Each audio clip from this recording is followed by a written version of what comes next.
인간과 다른 동물들을 구별짓는 중요한 특징 중에 하나는 직립보행입니다. 직립보행이란 네 발 가진 동물이 등을 꼿꼿이 세우고 두 발로 걷는 것을 말합니다.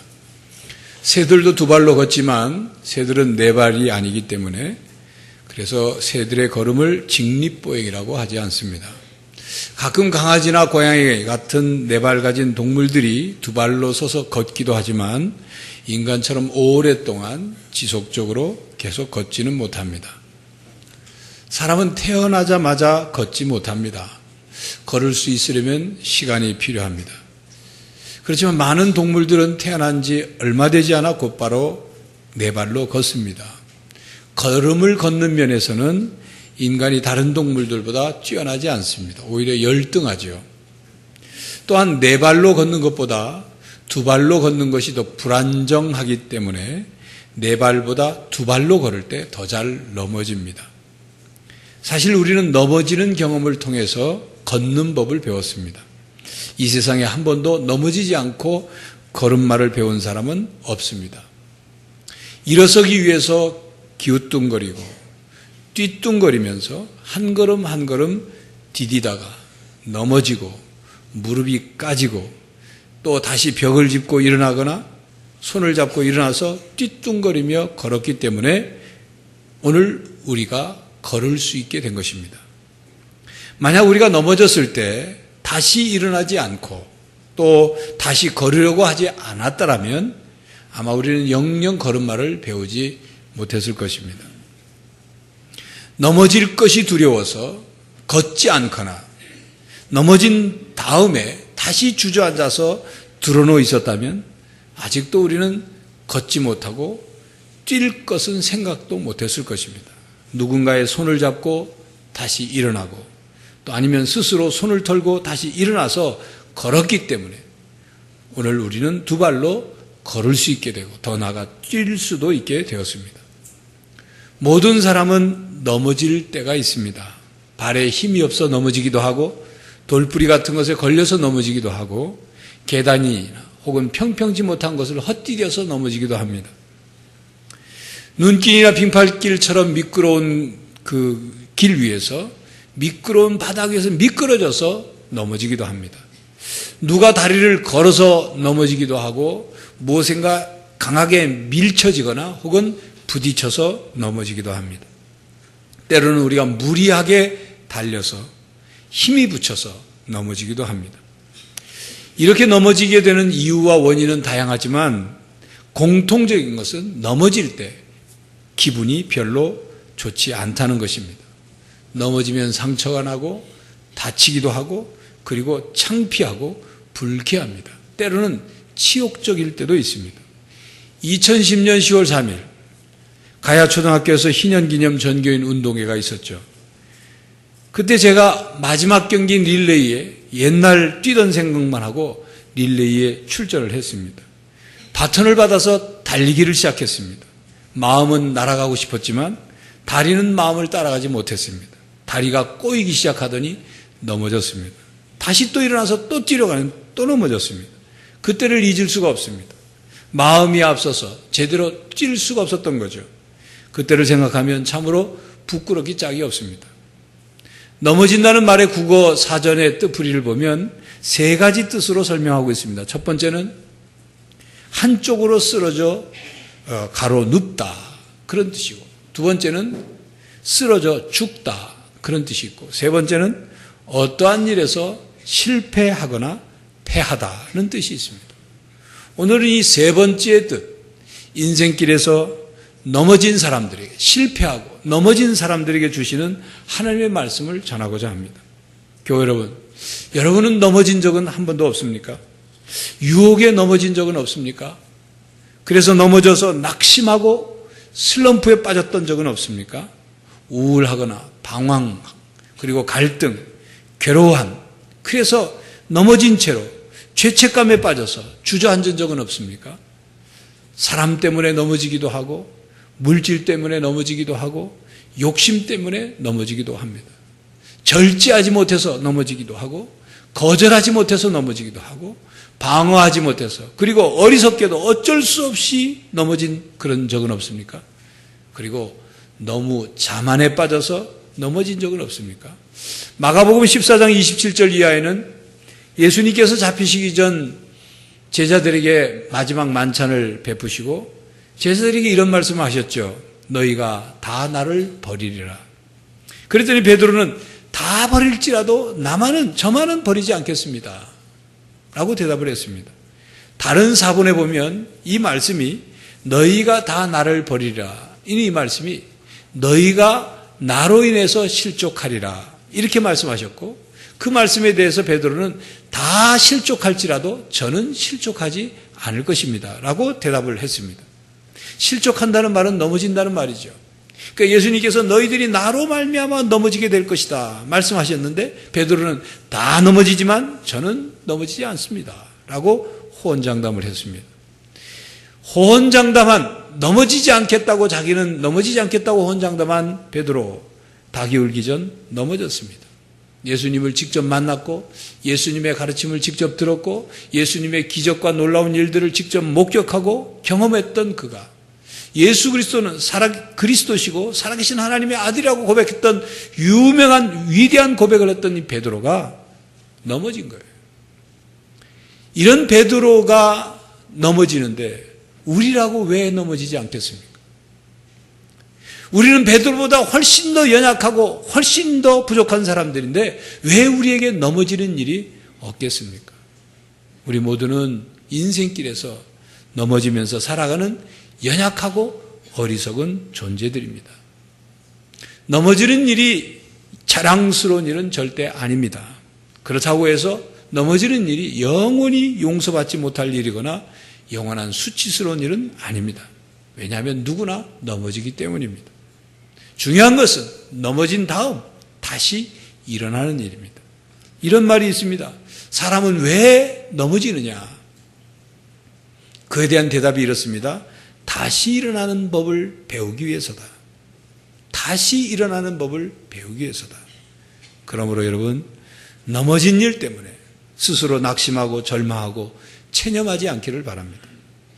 이 세상의 다른 사람들에게 훌륭하다고 일컬어지고 존경받는 사람들을 보면 인생길에 한 번도 넘어진 적이 없는 사람들이 아니었습니다. 그들은 넘어진 적이 있지만 다시 일어선 사람들이었어요. 다시 일어서서 다시는 똑같은 일로 넘어지지 않으려고 애를 쓰며 산 사람들이었어요. 그들은 인생길에서 넘어진 것을 부끄러워하고 숨기려고 한 사람들이 아니라 넘어진 것을 잊지 않고, 그리고 자신은 넘어질 수밖에 없는 연약한 존재라는 사실을 인정하고 더 강해지려고 노력한 사람들이었습니다. 모든 사람은 인생길에서 넘어질 때가 있습니다. 그때 어떻게 반응했느냐? 넘어진 다음에 어떻게 했느냐?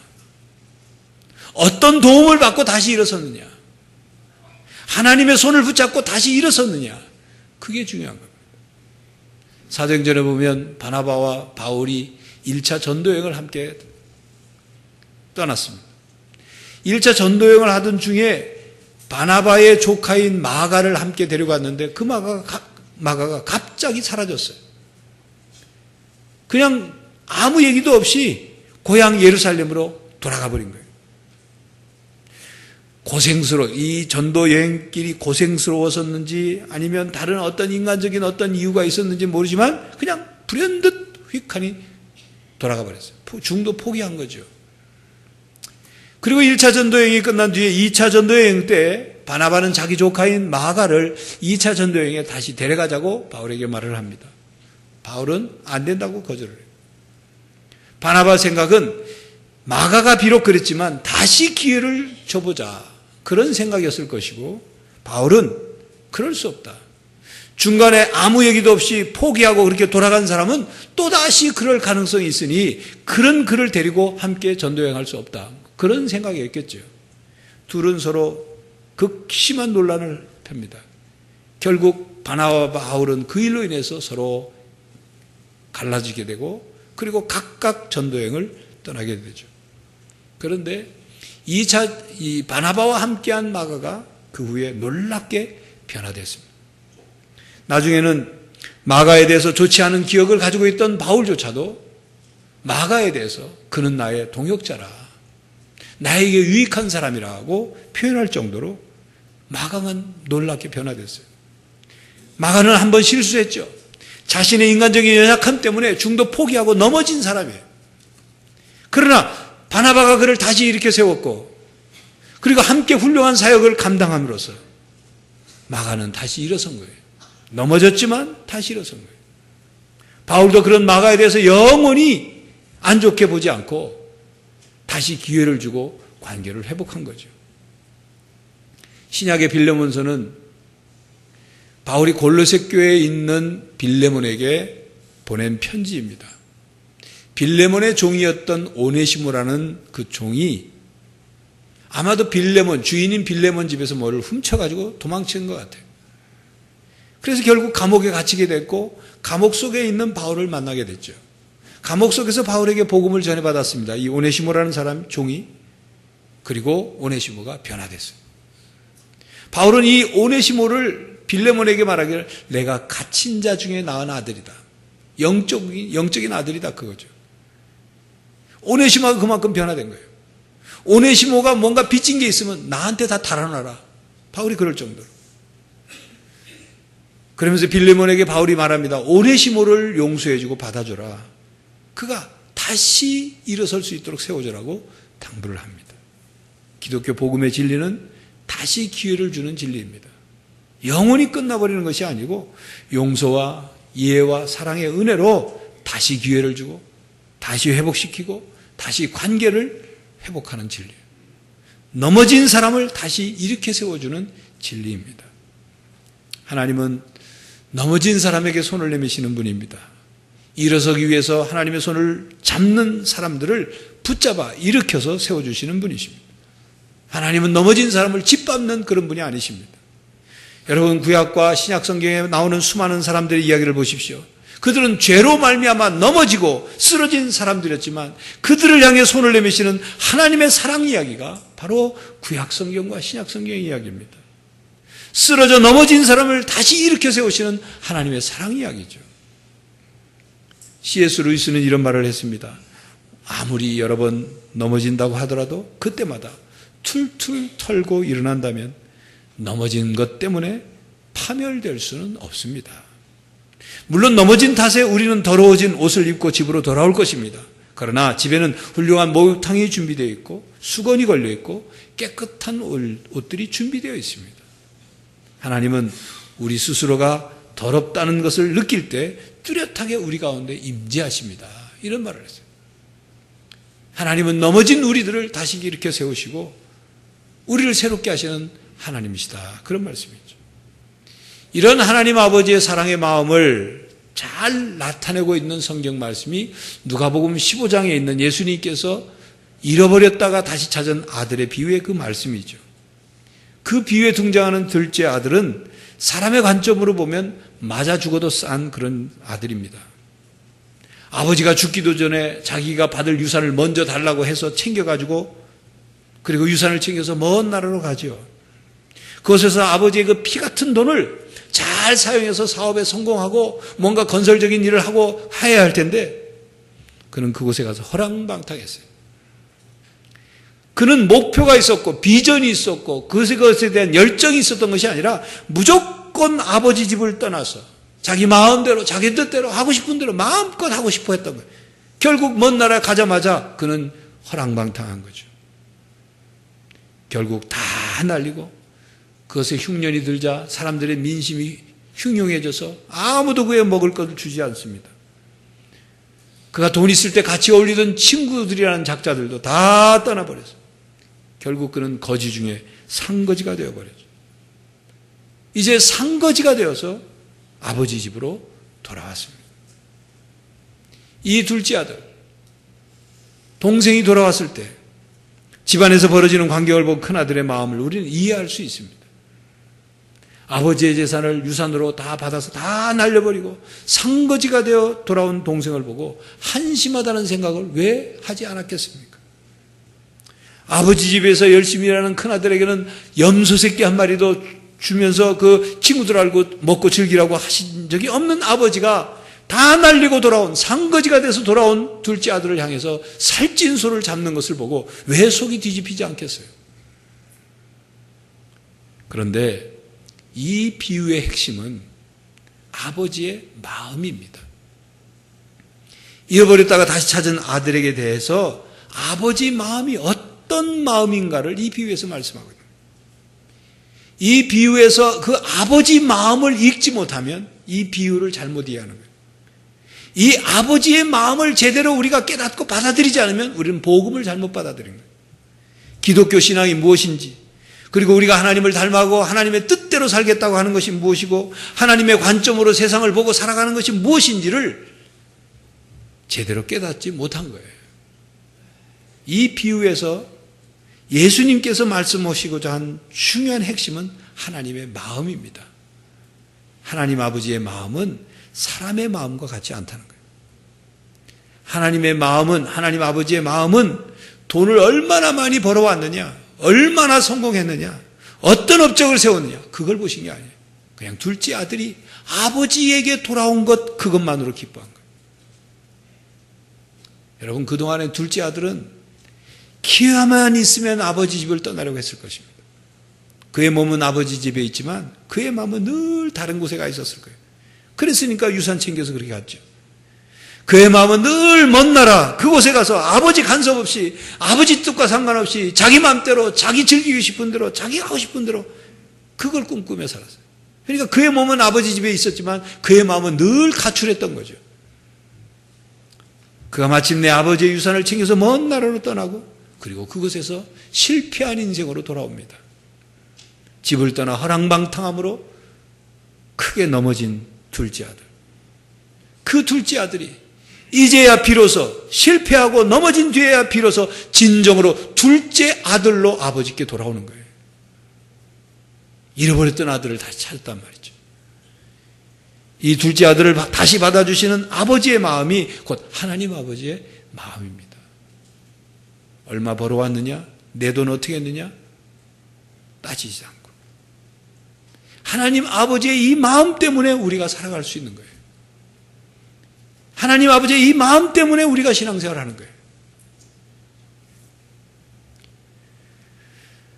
우리에게 끊임없이 돈을 계산하고, 우리에게 끊임없이 뭔가를 요구하고, 우리에게 끊임없이 따지고 드는 하나님이시라면 우리가 어떻게 살 수 있겠어요?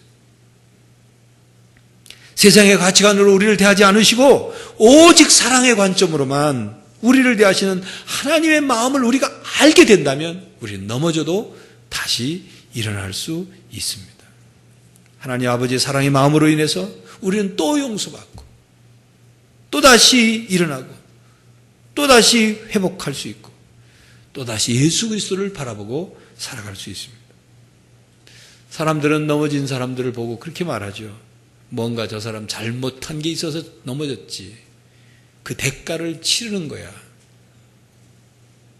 그러나 하나님은 우리가 무엇을 잘못해서 넘어졌는지도 다 알고 계시고 어떻게 대가를 치려야 하는지도 다 알고 계십니다.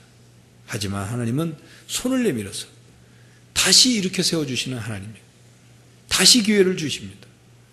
우리가 하나님께 진심이 있는 마음으로 되돌아오면 하나님은 우리가 넘어지기 전의 모습을 보지 않으시고 일어나 다시 걸어갈 모습을 보시고 우리를 일으켜 세워주십니다.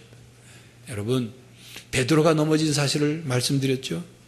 호언장담한 것에 비하면 너무도 쉽게 넘어졌어요. 그러나 그런 베드로를 주님은 찾아오셔서 다시 일으켜 세워주십니다. 이 일을 위해서 주님이 오신 거예요. 성자 하나님 예수님께서 하늘 보좌를 버리고 이 땅에 인간이 되어 오신 것은 바로 죄로 말미암아 쓰러져 넘어져서 다시 일어날 수 없는 인간을 일으켜 세워서 영생의 길을 걸을 수 있도록 그 일을 위해서 친히 십자가에 못 박혀 죽으시고 3일 후 부활하셔서 우리로 하여금 다시 일어날 수 있는 길을 열어주신 것입니다. 교회 여러분, 본문 24절 말씀처럼 그는 넘어지나 아주 엎드러지지 아니하면 여호와께서 그의 손으로 붙드심이로다 하신 이 말씀처럼 하나님은 우리를 붙들어 주시기를 원하셔요. 여호와 하나님 아버지의 손을 꼭 붙잡고 다시 일어서는 여러분들이 되시기를 바랍니다.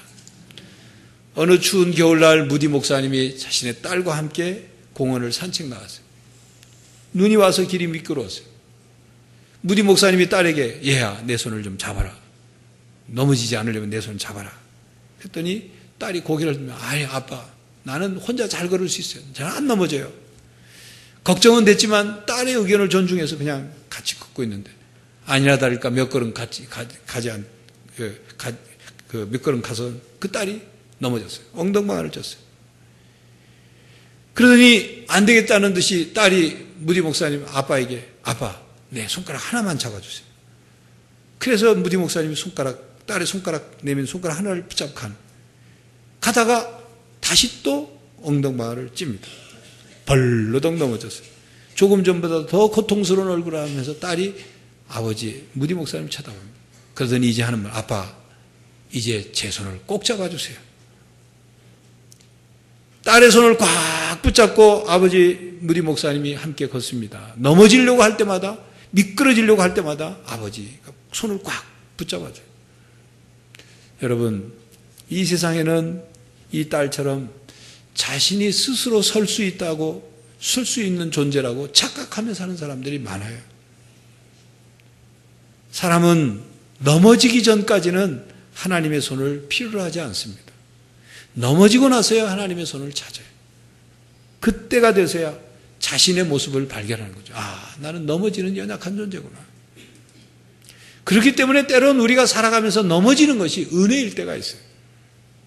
넘어지지 않았더라면 하나님을 찾지도 않을 거고, 넘어지지 않았더라면 하나님을 기억하지도 않을 것이고, 넘어지지 않았더라면 하나님의 그 도우시는 손길을 구하지도 않았을 것이기 때문에. 교회 여러분, 넘어지지 않는 것이 좋지만 넘어진 후에 하나님의 은혜를 깨닫는 성도들이 되시기를 바랍니다. 하나님의 손을 꽉 잡고 넘어지지 않기를 바랍니다. 오늘 본문 말씀을 우리가 다시 한번 함께 읽겠습니다. 23절과 24절 시작. 여호와께서 사람의 걸음을 정하시고 그의 길을 기뻐하시나니 그는 넘어지나 아주 엎드러지지 아니함은 여호와께서 그의 손으로 붙드심이로다. 하나님께서 붙들어 주시기 때문에 넘어져도 아주 엎어지지 않는다 말이에요. 하나님의 손을 의지할 때 우리가 넘어지지 않는다 그 말씀이에요. 자, 그렇다면 어떻게 하면 넘어지지 않을 수 있느냐? 잠언 4장 10절부터 12절까지 말씀을 함께 읽겠습니다. 우리 화면을 보시고 함께 읽습니다. 내 아들아 들으라 내 말을 받으라. 그리하면 내 생명의 해가 길리라. 내가 지혜로운 길을 내게 가르쳤고 정직한 길로 너를 인도하였은즉 다닐 때 내 걸음이 곤고하지 아니하겠고 달려갈 때 실족하지 아니하리라. 실족하지 않는다는 말은 넘어지지 않는다 그 말이에요. 하나님의 말씀을 듣고 지혜를 얻을 뿐만 아니라 하나님이 인도하시는 대로 정직한 길로 다니면 넘어지지 않는다 말이에요. 달려가도 넘어지지 않는다 그 말씀입니다. 하나님의 말씀은 우리를 반석 위에 집을 짓게 합니다. 하나님 말씀 위에, 반석 같은 하나님 말씀 위에 설 때 우리는 넘어지지 않는 거예요. 그 말씀 위에 설 때 유혹을 이길 수 있고 욕심에 대해서도 사람에 대해서도 그것에 넘어지지 않을 수 있습니다. 요한 크리소스톰은 이런 말을 했어요. 기도는 파선당한 자에게 항구이며 물에 빠져 가는 자에게는 생명줄이며 넘어지는 자에게는 지팡이며 가난한 자에게는 보석이며 병든 자에게는 의사가 되며 우리에게 축복의 길을 내며 환난의 구름을 헤쳐낸다. 뭐가요? 기도가 그렇습니다. 기도는 넘어진 우리들을 하나님의 손을 붙잡고 일어설 수 있도록 하는 하나님께 하는 SOS 구조 신청이에요. 기도는 하나님의 능력을 덧입게 하죠. 그래서 기도를 통해서 우리를 넘어뜨리는 유혹과 세력을 이겨낼 수 있는 겁니다. 기도를 통해서 우리의 연약함을 도우시는 성령 하나님의 도우심을 받을 수 있는 거예요. 그러므로 우리는 말씀과 기도가 중요해요. 고린도전서 10장 12절에 그런즉 선줄로 생각하는 자는 넘어질까 조심하라 그랬습니다. 어떻게 해야 넘어지지 않을 수 있습니까? 말씀과 기도. 하나님 말씀 위에 서고 기도를 통해서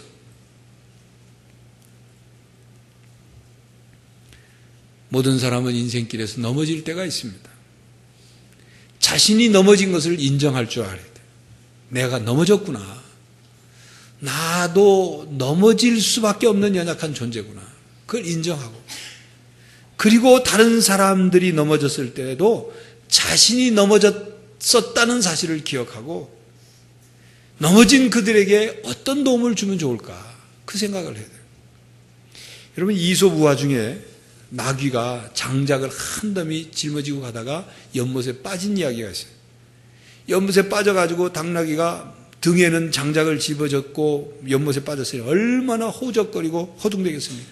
막 난리를 피니까 살려달라고 하니까 연못에 놀고 있던 개구리들이 뭐라고 하냐면 저 어리석은 놈 좀 다 봤다. 아니, 물에 빠졌다고 저렇게 난리 법석 피면 평생 물에서 사는 우리는 어떻게 하느냐, 그러더라 말이에요. 이 이솝 우화의 교훈이 뭔지 아십니까? 개구리는 나귀의 형편을 이해하려고 하잖아요. 자기들은 물속에 사느니까 물속에 들어가든 나오든 아무 문제 없지만 당나귀한테는 큰 문제거든요.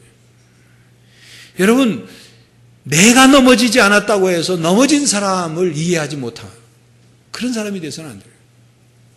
나도 넘어질 수밖에 없는 연약한 존재고 저도 넘어질 수밖에 없는 연약한 존재라는 사실을 이해해야 되는 거예요.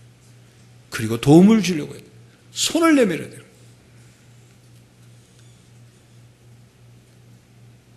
오락실, 요즘에 길거리에 가면 많이 보이지는 않지만 두더지 게임을 하는 오락기가 있어요. 그 두더지 게임은 정해진 시간 동안에 그 두더지 구멍에서 올라오는 두더지를 망치로 때려가지고 못 올라게 하는 게임이에요. 어떤 이는 이 두더지 게임의 망치와 같은 사람이 있어요. 주위에 넘어진 사람을 일으켜 세우기 위해서 손을 내밀고 그를 세워주는 게 아니라 일어서려고 하는 사람을 그냥 때려서 주저앉히는 사람, 넘어뜨리는 사람이 있어요. 여러분은 그런 사람은 아니죠? 마태복음 18장 7절에 보면 실족하게 하는 일들이 있음으로 말미암아 세상에 화가 있도다. 실족하게 하는 일이 없을 수는 없으나 실족하게 하는 그 사람에게는 화가 있도다 그랬어요. 다른 사람을 넘어지게 하는 일이 없을 수는 없지만 넘어지게 하는 사람은 화가 있다 그랬어요. 무서운 말씀이에요. 두려운 말씀입니다. 우리가 하나님 아버지의 사랑을 경험하고 우리도 넘어졌다가 다시 하나님의 내미신 손을 붙잡고 다시 일어났다면 우리 또한 넘어진 사람에게 손을 내밀고 그들을 이렇게 세워줘야 해요. 그렇게 사는 것이 하나님의 자녀로서 사는 삶이에요. 그것이 하나님을 닮아가는 삶이에요. 그것이 세상의 소금으로 빛으로 살아가는 삶인 것입니다. 교회 여러분, 어떤 이유로 넘어졌습니까? 넘어져 있으면 넘어진 그곳밖에, 그 주위밖에 못 봅니다. 넘어져서 다시 일어나지 않으면 그 자리에서 그냥 누워서 죽는 일밖에 없는 거예요. 다시 일어나야 합니다. 넘어져서 신세한탄만 하고 원망만 하고 부정적인 생각으로 절망하는 사람이 되지 말고 다시 일어나는 사람, 다시 회복하려는 사람, 다시 희망을 붙잡는 사람이 되어야 합니다. 다시 하나님의 손을 붙잡고 다시 일어나서 미래를 향하여 담대히 나가는 사람이 돼요. 하나님의 말씀과 기도로 굳게 서고 넘어졌더라도 언제나 우리를 사랑으로 대해서 이렇게 세워주시는 하나님의 손을 붙잡고 다시 기회를 주시는 하나님을 붙잡고 앞을 향하여 미래를 향하여 믿음으로 당당히 나가는 성도들이 되시기를 간절히 바랍니다. 기도하겠습니다. 하나님, 우리는 너무나도 연약하고 어리석어서 앞을 보지 못하고 넘어지고 또 쓰러집니다. 그때마다 하나님 우리를 붙들어 주시고 우리의 손을 잡아 다시 일으켜 세워 주시옵소서. 우리가 넘어지지 않도록 말씀과 기도로 무장하게 하시고 넘어졌더라도 주님의 손을 붙잡고 다시 일어나 앞을 향해 나아가는 하나님의 자녀들, 하나님의 성도들이 되게 하여 주시옵소서. 예수 그리스도의 이름으로 기도하옵나이다.